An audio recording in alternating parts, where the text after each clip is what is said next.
Hey, fifth grade family. So I want to show you today how you are going to access your child's missing work or how they're going to access their work through Canvas. So when your student logs onto Canvas, they're going to see their dashboard.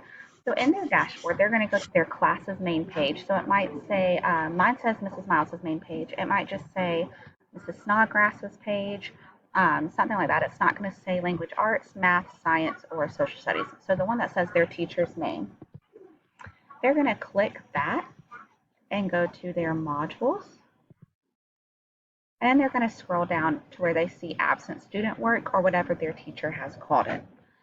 Then they're going to click on the week of their absence. So if they were absent for this week that I'm recording the video, they're going to click on that week. I'm going to go ahead and move it into student view so you can see exactly what your student sees. So this is going to be what your student sees. It's going to have their instructions up top, and then it's going to have this Google slide.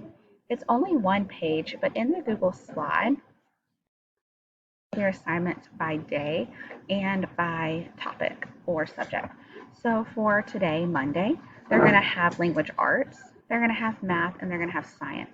So if your child started with language arts first, they're going to click on this little icon right here, and it's automatically going to take them to the test.